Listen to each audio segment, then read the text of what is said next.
Right, morning. We're going to carry on with doing some of these lights. We're going to use these little bullets, so we're going to have to take them off, cut them off the new lights and just replace them with these so we can join them together easily, and we'll just go through that quickly. So we're going to have connections like that, and I'll go inside these ones because I've got some of them. We just got to cut the ones off the new light. You can see them ones there, look. So we'll just cut them off and change them to these ones. So there we are. It's just redone them like that. Now they should all fit in nicely. So we're going to put these lights in. I've also got these guards that I bought, so I'm going to put them on as well, and we'll see what that's going to look like, and be interesting to see if that look good with the guards or not. But the guards are quite a good idea, I think. Obviously I'm just putting them, there's no way right up really to put them, but we're going to put them up that way so you can see the Y pack bit. See how long the screws are. I don't know why they send such long screws, but never mind, we'll get it screwed in and see what it look like. So there they are. I might have to get a whole surround to block this hole up. I don't know if we can buy something to just block that hole up or not, so we might have to do something a little bit different just to cover that hole. I don't know what we can do. Maybe someone's got some suggestions they can put in the comments to help us out if that's possible. And the other thing I thought I'd just show you is they come with a part number, so you know which one's the front and rear indicators, which ones are the stop light, etc, etc. So if you look on the back of the light, say for example this one, so you got that 7003 LED, 7003 is a front and rear indicator. The brake lights are obviously obvious because they've got the 3-wire thing. I'm not fitting them yet because we haven't done the tub. But just in case you didn't know, because they're smoked, it's very difficult to tell which one is which. Also on this one, because I've got to fit the horn, and I don't know where it is at the moment, I'm not going to fit this headlight at the moment, just because that horn has to fit on a bracket around here somewhere. So I'm going to leave that headlight out for now, but I can fit this side light and the indicator. We've also got the new oil filters now, the centrifugal one and this one. What I've just done is wiped a little bit of grease around that ring, or a bit of waste oil. You can wipe around there, there's just help that go in. Just remember, when you put a new filter in, you only tighten it up by hand. What I have done there is use that bit of rag just to clean round as much as possible and give that a good clean in there, because that is difficult to get it out without chopping a few little bits and pieces in. We need to take this O-ring off because we've got a spare one with the new filter. So I'll give that a good clean round as well to fit this new O-ring. I'm just going to lay that over there.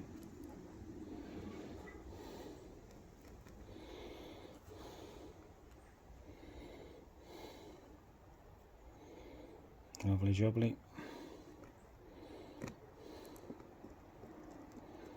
Put the new filter in, and then what I will tell you is when you tighten these up, go very gently. I think the books say 10 Newton meters, but you have to be very gentle with them because they're screwing into aluminium and they will ring off if you're not careful. Also, this head only goes on one way, so the lever there should be on the right hand side looking towards the car, like this. And like I say, just tighten it down very, very gently. So the other thing we need to do is swap out the relay for the Y-pack one. Now I've switched the hazard on and I could hear the relay clicking behind there, so you might find that your instructions come thinking that's down there, but in actual fact that's behind the cluster on a Defender. Got only 2 headlights indicators in, so it's not going to be very good, but you can hear that clicking, I should imagine. so that's the one we need. So we'll unplug this and put the Y-Pack one in and see if we get any joy. And you can already see an improvement there. And now we have, oh, we've got no indicators on the front. Oh, we've got this one. This one's flashing. This one we must have a loose connection on, so we'll have a little look into that. I'm just going to get one of the rear indicators and plug in and just see, you know, make sure it's not the light. It shouldn't be really. Yeah, we've still got nothing there, so we're going to have to take that plug to bits and see if we've got a bad connection inside there. So we'll have to do that now. Yeah, you can see these cables are quite dulled, so I probably should have stripped them off again, but obviously I didn't realise we were going to have so much slack, so I'll cut them back, make them off again, and they should be good to go this time. What I've done here is flip that little yellow piece out and then push them out with a terminal driver. They're quite hard to push out actually, but we'll try and re-crimp them, re-strip them, re-crimp them, and hopefully we'll get a good connection. Otherwise we'll have to trace the wiring loom back. So the cable itself don't seem too good, so I'm going to try and see if we can put this on, press the minimum and the max, and hopefully see something when we switch the hazard lights on, just to see if we have actually got power coming down these cables. Well, although we're not reading anything, we can see a bit of power must be coming down there as that's flashing. Look, you can see there, and you can see that little sign there, so we've got a bit of power there. So maybe the plug just wasn't working very well, so we'll remake it off and see if we can improve on that. I don't know if you can see, but that tab in the middle there you're supposed to leave up, but I'm crushing one of them down, so we've got 2 points of contact on there, so hopefully that will help us. I'm using a terminal driver to open up the old crimps, because obviously we've already crimped them up, but that seems to be working. Also I suppose the problem is we're not really using proper crimpers, are we, so there could be a little bit of an issue there, but I think we'll be alright now. I've crimped them, so what I'm going to do now is just set the multimeter up again, because we could see that there was some power coming down there, not very much, but that'll give us some idea, I suppose. So we're actually getting a little bit better now, look. So we should see a minimum and a minimum and a max now, so that's actually looking quite good, isn't it? Well, I wouldn't have thought that was this plug, because obviously both lights didn't work, but if you did want to check that, we should be able to see a resistance through the LED, so we'll try that and see what we get, so then at least we know this plug is connected. So if you have got a multimeter, you put it on the little ohm sign, and then we need to put them 2 bits on there. I'll do that. I've managed to clip one on but not the other.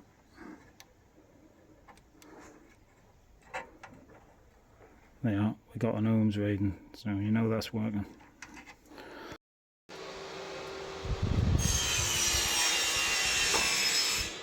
So a few pointers with your wheel pack lights.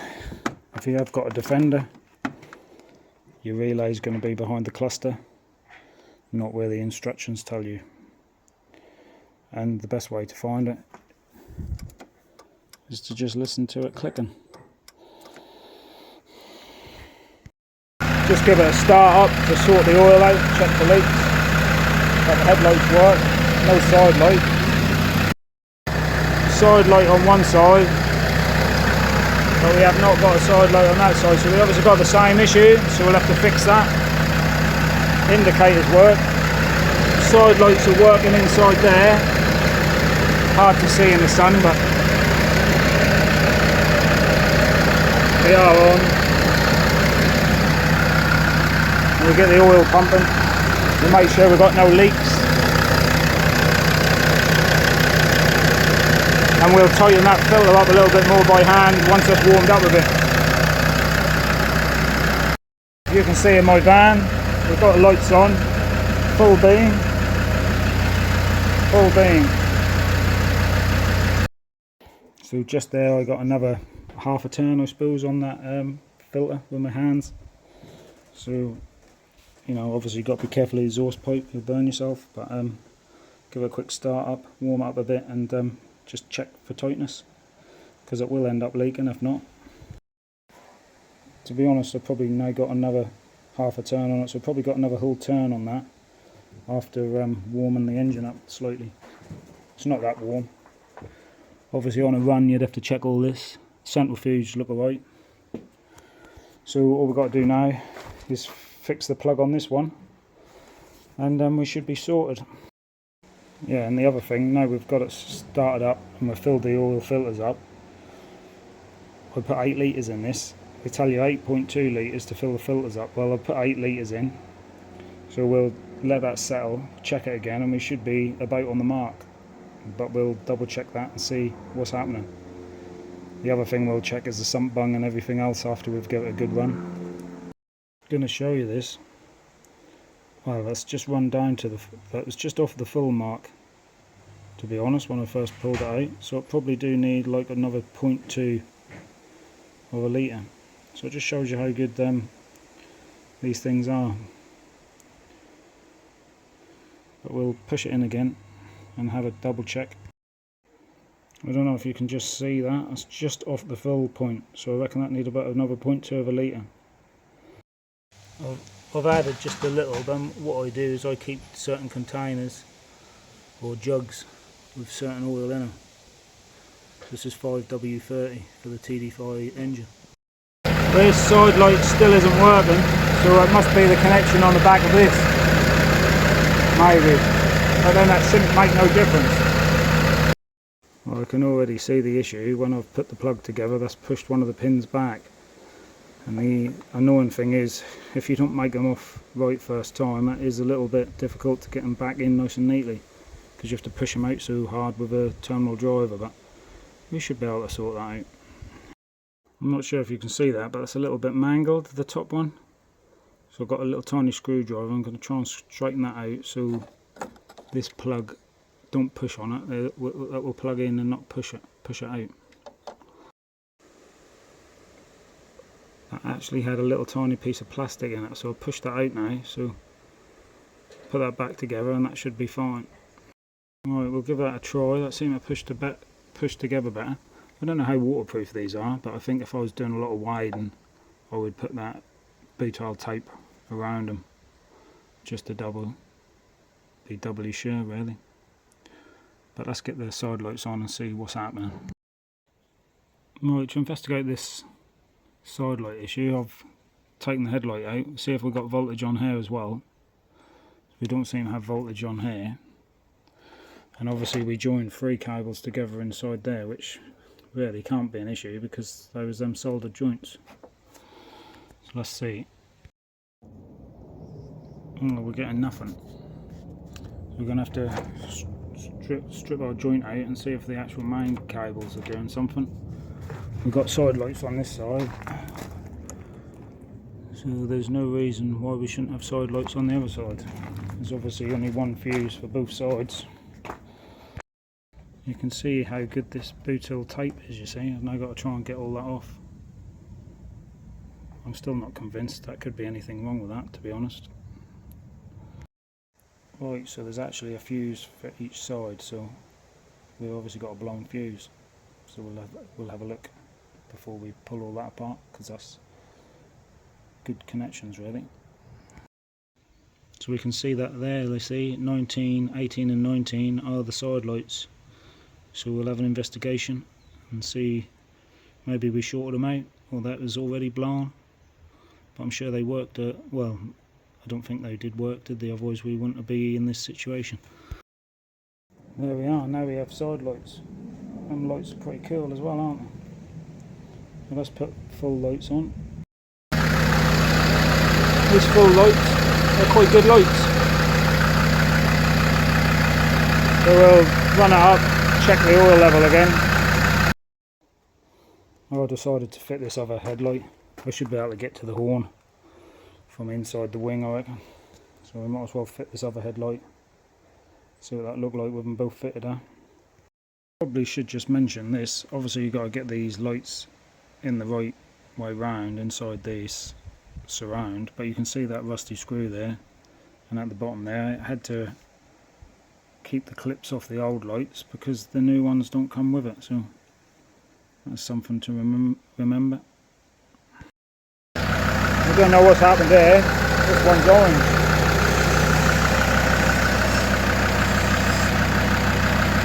So an interesting thing, I've swapped these two wires over and that has given me the white light, so we're okay. So you can have these white or orange, so now they're good. But I actually bought these lights for £40 and they're now only 28 quid. So I've actually ordered some more because I might put them on my series. Right, that's a lot better. So that's all sorted.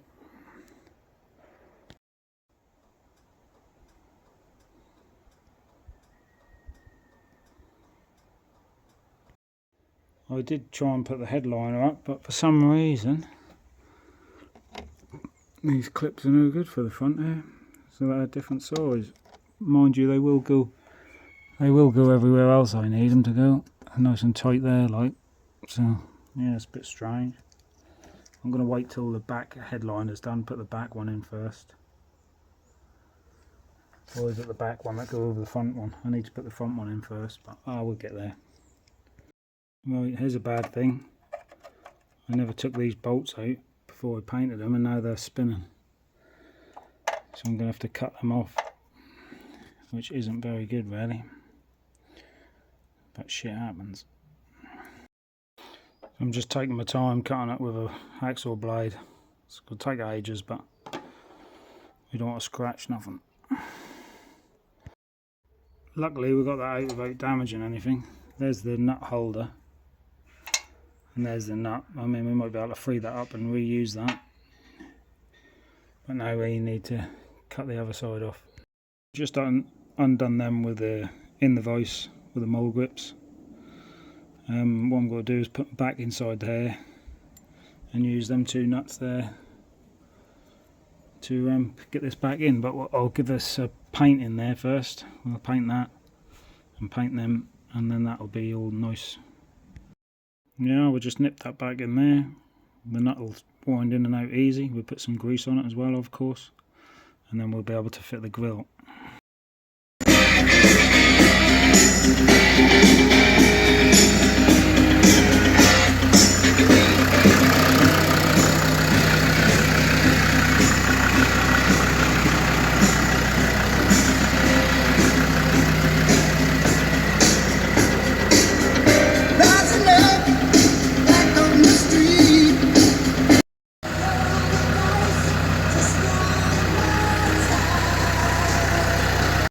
Get this headlining in. I've had to put tape around them ones because the holes are too big, and these ones I just keep jamming up because the holes are too small. That's just strange really, but we'll try and get them in anyway. But I'm sort of reasonably in. I put an extra hole here just to hold it up in the middle. Well, I'm sort of reasonably in, but it's still not perfect. That's bending rather than going in. The other end went in. You can see this one's just bent over. That just will not put. They just will not push in.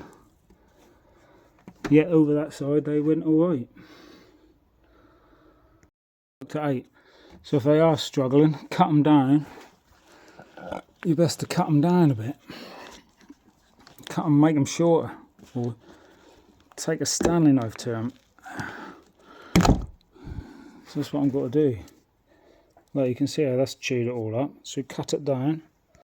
This one's a bit mangled, but I'm cutting it down, and then I'm going to try and reuse it, because I'm not going to keep wasting them. Well, that do seem to have worked. Obviously we had the repair side this way, so that's not very good. These, I just put gaffer tape round and stuck them in, because they're too small. And I did too with that one up there, but I now got them in now, so I'm quite pleased about that. So if you're struggling, just cut them in half. You can see here, this one's gone all the way home. This one haven't. So what you're best to do is pull it out. Oh, shit, the end has come off it now. So I'm going to take that one right out, cut one down and put it in again. So I'll have to buy some more. I'm going to have to buy some more of them. The ironic thing is they pulled out alright. This is the better side as well. The hull look alright as well. Everything should be fine really. Just a nuisance. I'm going to have to get some more. I'm going to see if I can get this one in. Well, I couldn't even knock it in when that was small, so I've shaved down the end. They must get thicker when they get to the end, you see. Something like that. Right, that got it. So you sometimes need to cut them down. I don't know why. So you can bang them in a bit easier. Well, that seems to work. And I used a little piece of wood and a lump hammer just to get them all the way home. But like I said, these ones, they're not really in at all because that one's bent over. Yeah, I used gaffer tape round them here, but that seemed to have worked. Yeah, it seemed to have worked. It helped it a little bit. We've got that plug there for the thing there. I mean, I don't know. That should all go tuck in there alright when we're finished. But all in all, I don't think that's going to look too bad when it's done. Considering the whole thing was a bit of a bodge, I suppose, in a way. Thanks for watching, guys. Like and subscribe. I think we're going a little bit further. At the end of the day, we ain't doing too bad, are we? We're getting there. Thank you very much.